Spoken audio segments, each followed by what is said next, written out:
ओम शांति। सतयुगी दुनिया का यादगार पावन पर्व दीपावली हम सब के जीवन में स्वस्थ निरोगी कंचन काया, सुखद जीवन, खुशी का जीवन लेकर आवे, धन धान्य से संपन्न बनने की शक्ति प्रदान करे, ऐसी दीपावली की ढेर सारी शुभकामनाएं।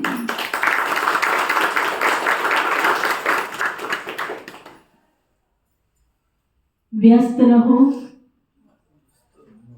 स्वस्थ रहो और मस्त रहो, ऐसा वरदान हम सबको प्यारे बाप दादा से सदा ही मिलता है और मिलता रहे। हम सभी अपने जीवन के अंदर दिन दूनी रात चौगुनी उन्नति कर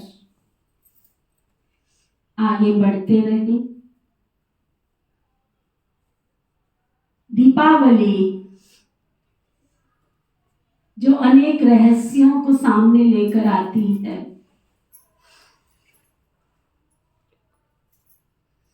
जैसे ही दीपावली का पर्व नजदीक आता है तो सबसे पहले सबकी मनोस्थिति में विचार उमड़ता है सफाई करनी, महालक्ष्मी को बुलाना है तो सफाई करनी, होली की सफाई, दशहरे की सफाई, नवरात्रि की सफाई, गणेश चतुर्थी की सफाई कोई नहीं कहता, क्या कहते हैं? दिवाली की सफाई करनी। तो धन धान्य से संपन्न होने के लिए आवश्यकता किसकी है? सफाई की। तो दीपावली का पावन पर्व जब सफाई को साथ लेके आता है तो 5 दिवसीय ये पर्व धनतेरस से शुरू होता है और धनतेरस को जहां सोना चांदी, स्टील के बर्तन, ये सब चीजें तो हम घर में लेकर आते हैं, लेकिन इसके साथ साथ एक आजकल जो सुनने में आ रहा है झाड़ू की प्रथा। अब बताओ महालक्ष्मी को झाड़ू से क्या लेना देना? अगर ऐसा होता तो एक स्टोरी बना लिया जाता, घर में जहाँ झाड़ू इकट्ठी रख लेते। घर में जब सफाई होती है तो झाड़ू को हम कोई तिजोरी देते हैं क्या?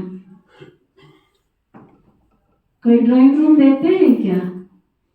रसोई का स्थान देते हैं क्या? झाड़ू को रखने के लिए हम ऐसा स्थान जो घर से थोड़ा सा छिपा हुआ अलग सा स्थान हो कि आए हुए मेहमानों को झाड़ू दिखाई ना दे। तो महालक्ष्मी पर्व के आने से पहले झाड़ू खरीद के लाना, ये कहाँ की शोभा है भाई? लक्ष्मी पूजन पर आज सभी झाड़ू रखेंगे तो लाना क्यों? तो कुछ त्योहारों में आध्यात्मिकता है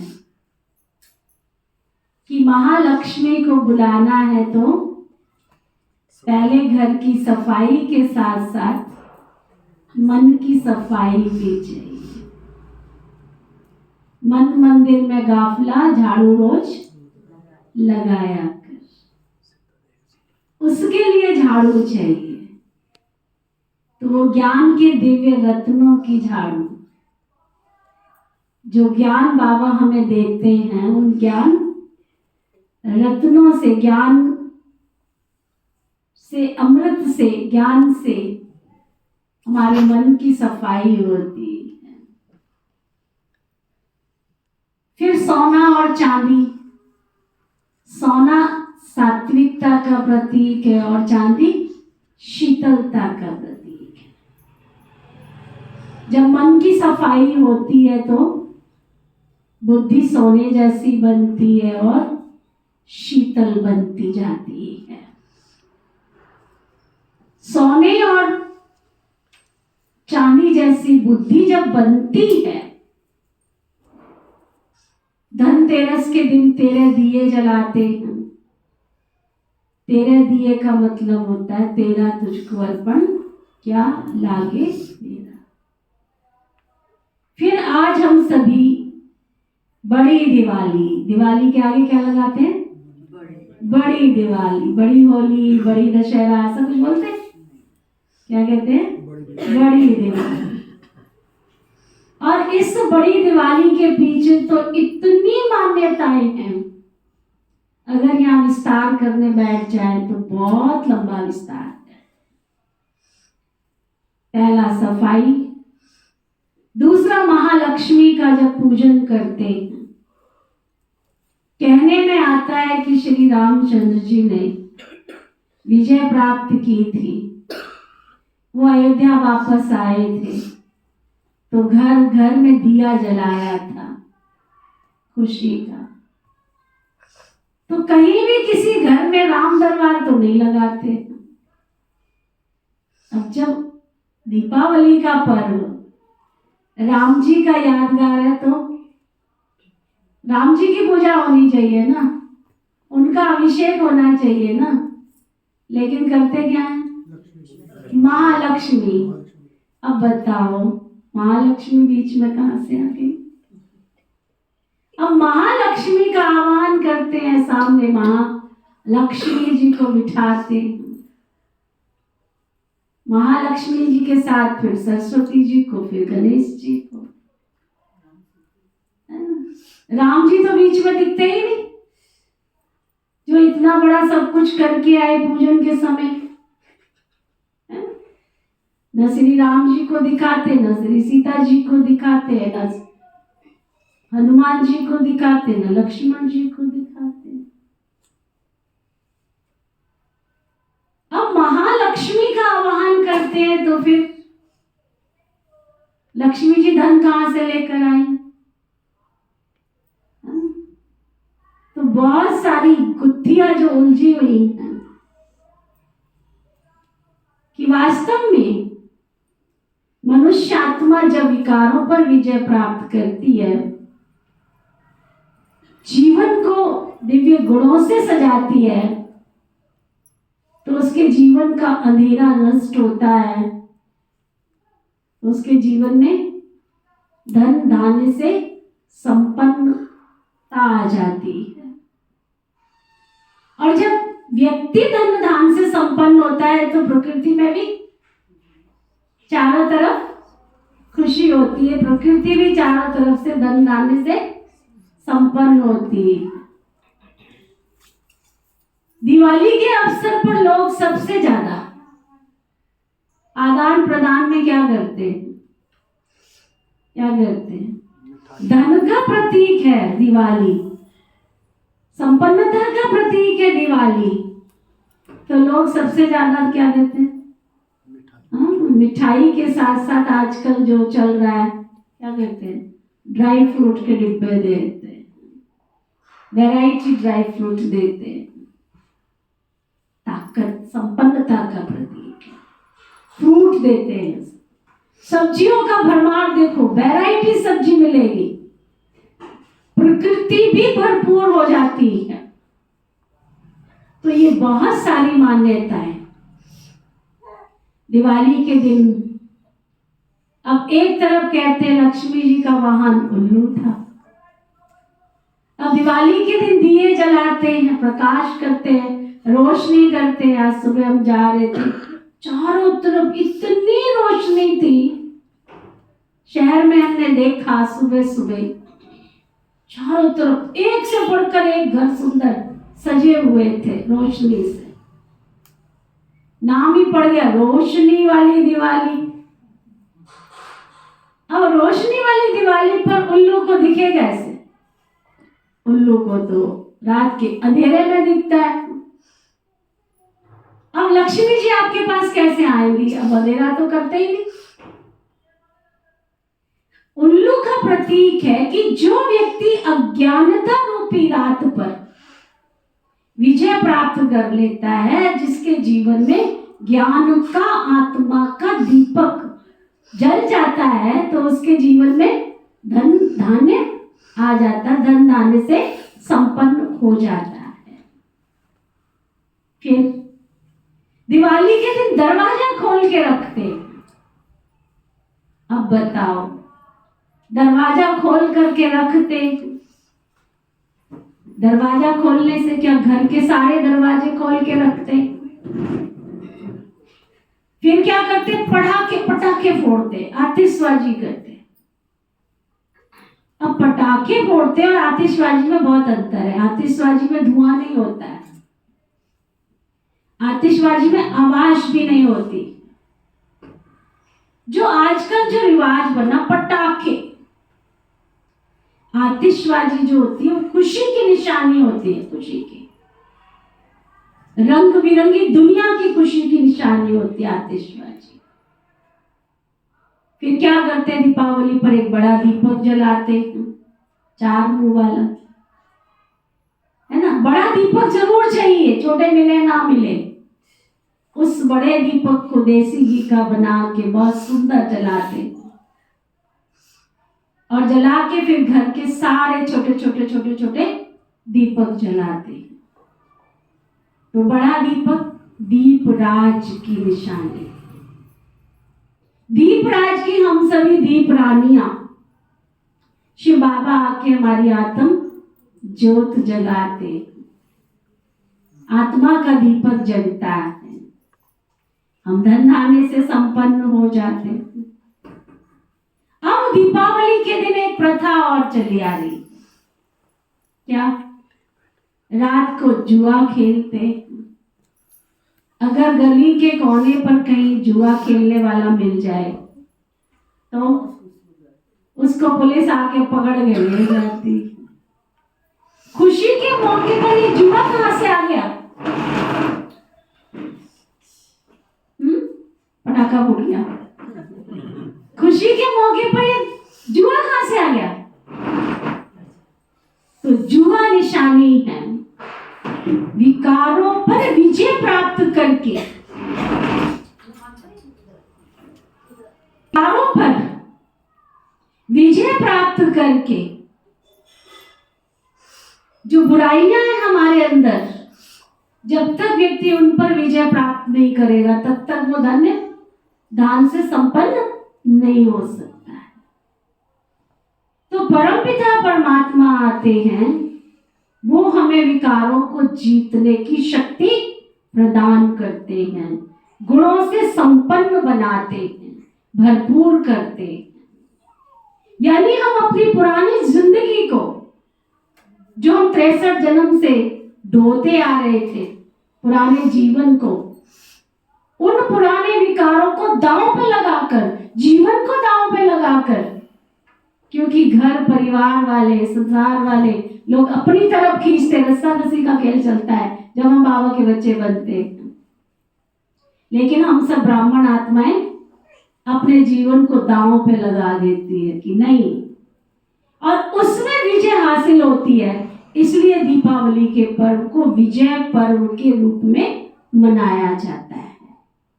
तो ऐसे दीपावली के पावन पर्व पर हम भूलना नहीं चाहेंगे कि इतना श्रेष्ठ त्योहार, इतना पावन त्योहार, जहां पर श्री राम के आगमन की खुशियां मनाई जाती हैं, लेकिन रामायण का एक महापात्र श्री सीता माँ। लक्ष्मी माँ कहा जाता है, सीता माँ कहा जाता है। सीता को कोई भूल कैसे सकता है? राम को श्री राम किसने बनाया? कहने में आता है कि कैकेयी ने श्री राम को श्री राम बनाया, लेकिन श्री राम को केवल कैकेयी ने श्री राम नहीं बनाया।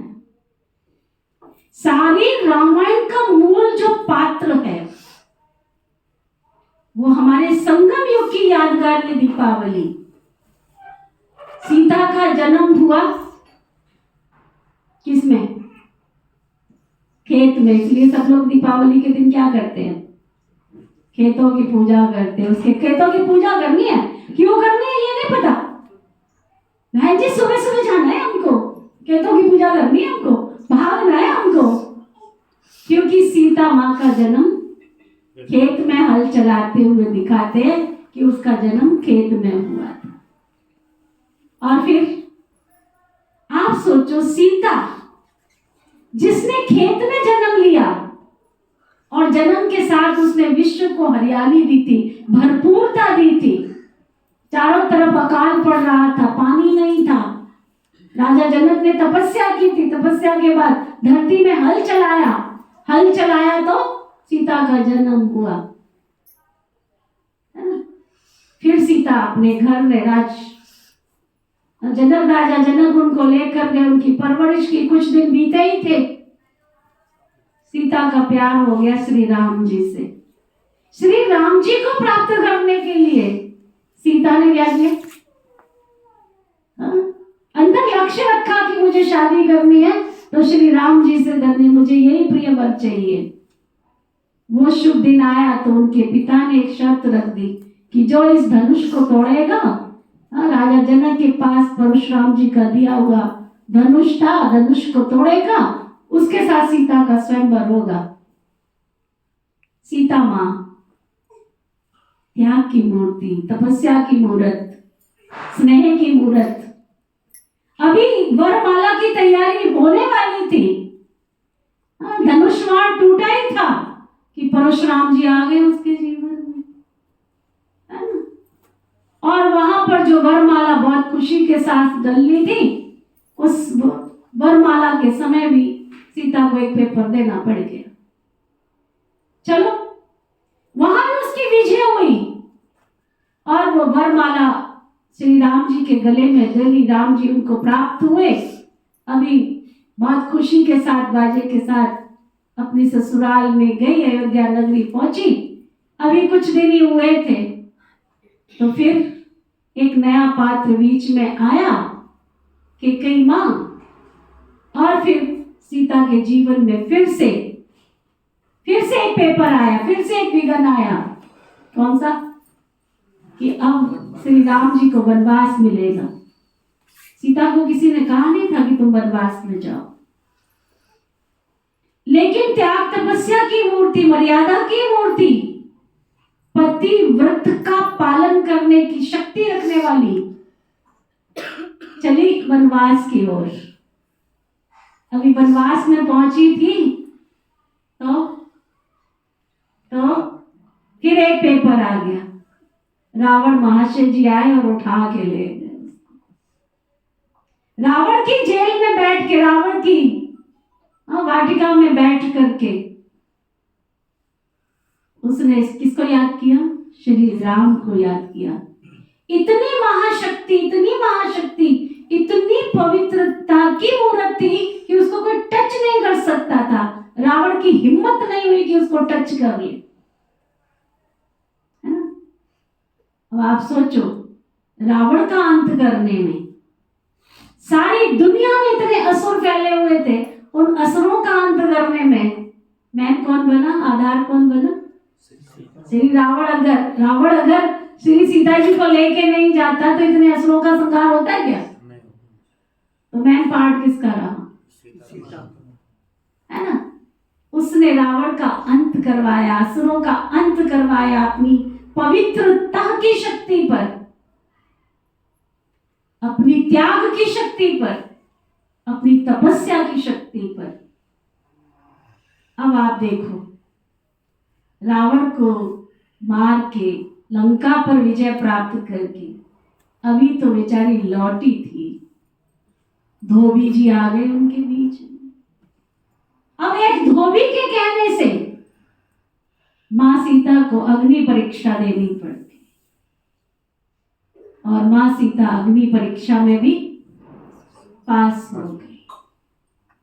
अभी अग्नि परीक्षा दी थी, पास हुई थी कि उनके जीवन में फिर से एक ऐसा मोड़ आया कि मां सीता को ऋषियों के आश्रम में जाना पड़ा और वहां जाके खाली नहीं बैठी थी।